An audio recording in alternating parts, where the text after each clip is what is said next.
So my next big learning experience came from being cast as the first woman president on TV. And when they offered me the part, I was like, how did they know? I mean, with my, proclivities toward women's empowerment and everything, what could be more iconic than that, right? And it also led me into a whole new realm of women's advancement, of which I hadn't been fully aware. Through the show, I came to know Marie Wilson, who was the founder of the White House Project. This is a nonprofit that you may have heard of that advocates for women to hold more leadership positions in business and in politics. And actually, Tiffany Dufu, the new president, is here today, I'm thrilled to say. She's doing an amazing job. So I was aware, as everybody is, of how there were fewer women holding elected office than men, but I had no idea until then of the extent of the problem. Did you know that the United States ranks 90th in the world as far as female representation in government? 90th, right? Quick, name 89 countries. As Americans, we're used to seeing ourselves as, in the vanguard. We're the leaders. We're setting the pace, but profoundly not in this case. A while back, New York Times Magazine figured out that if women are added to Congress at the rate they have been, we will achieve parity in 500 years. I say that's too slow.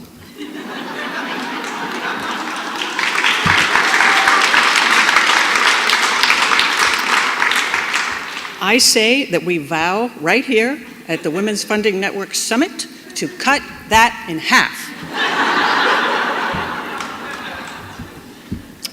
But the fact is that women are seriously underrepresented across nearly all sectors of society, but for the most part, we're just not aware of the full extent.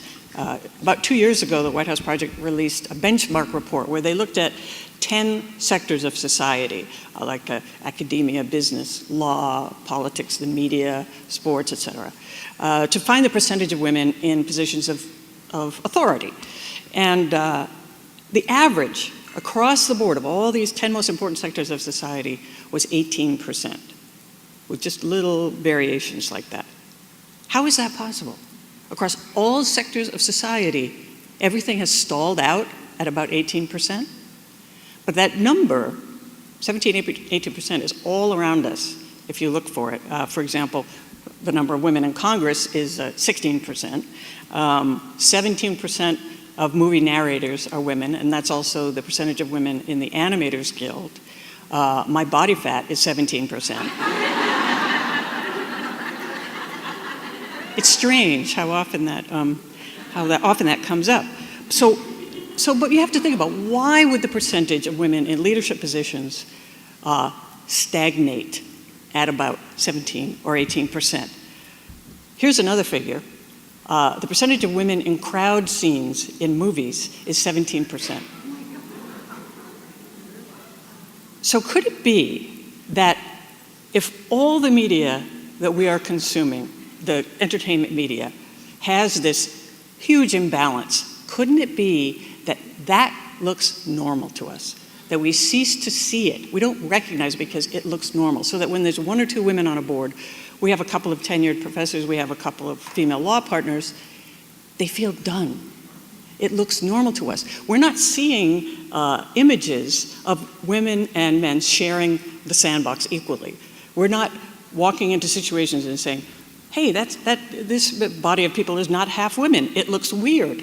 It doesn't look weird because that isn't what we've ever been exposed to. About 6 years ago, I started my research institute, and I wanted the data on one very specific thing. How many female characters were there in the movies and television that were showing to little kids, to kids 11 and under? When my daughter Alice was about 2 years old, I started watching little G-rated videos and things with her.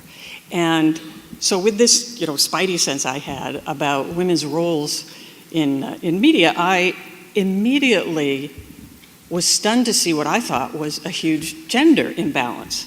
And what we're showing, very little children, and a lot of stereotyping.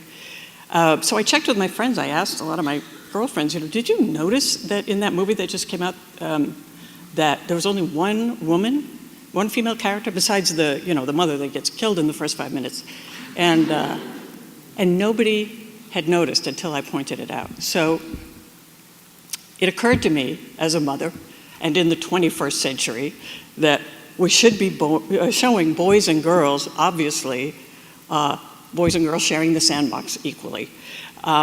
And I wanted to talk to the creators of kids media about it, but realized that I really needed the data to have an impact and not just bring my observations. So this took my life in an entirely new direction as a data head.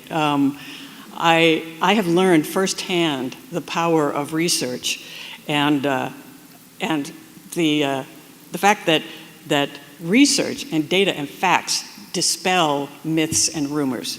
You can't deny it anymore. And sponsoring research has become an incredibly significant part of my life. The first thing we did was friends and I raised the money to sponsor the largest research study that had ever been done on G-rated movies and kids television shows. And it was eventually titled Where the Girls Aren't. And it was done at USC's Annenberg School for Communication and Journalism by Dr. Stacy Smith. And we've since sponsored the largest body of research ever done on gender images in media.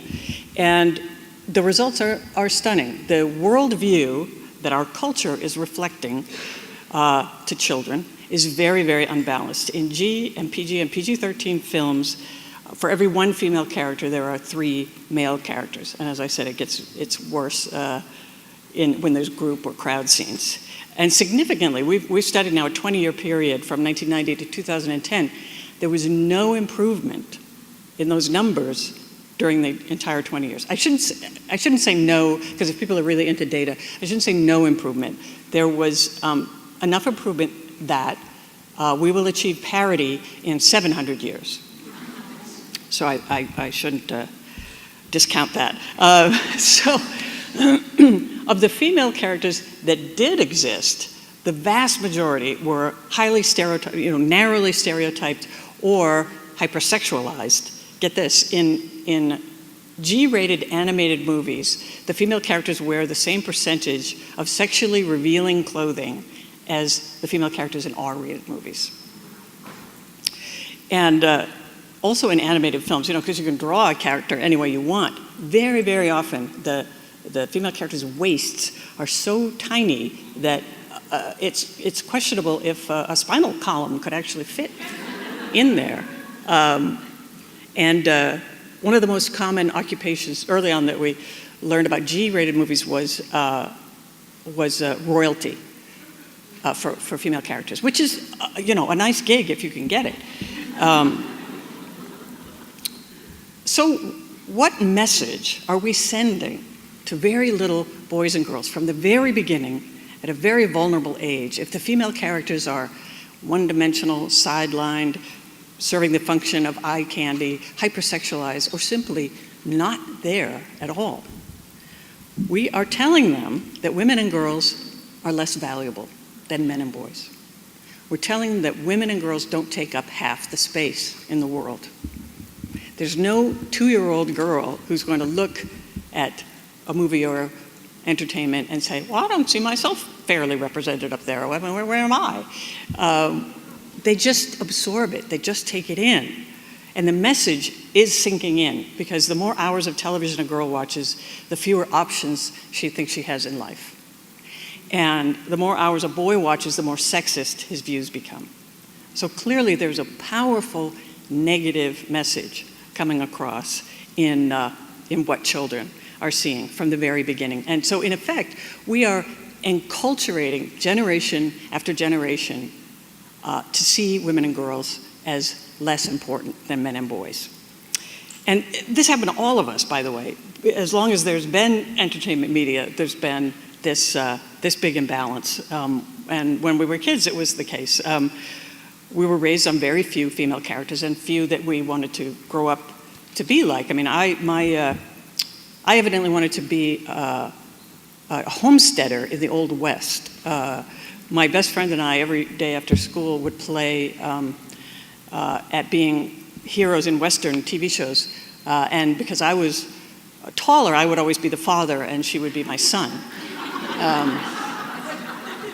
And it's so weird that it never occurred to us that there weren't female characters that we wanted to pretend to be. I mean, there were some, of course, female characters that were, for example, I Dream of Jeannie and Bewitched, and they even had, great superpowers, but for some reason we didn't want to pretend to be with them. And if you think back on those shows, just about every episode seemed to be about them having to sit on their abilities so as not to piss off the men. This happened in like several of my marriages.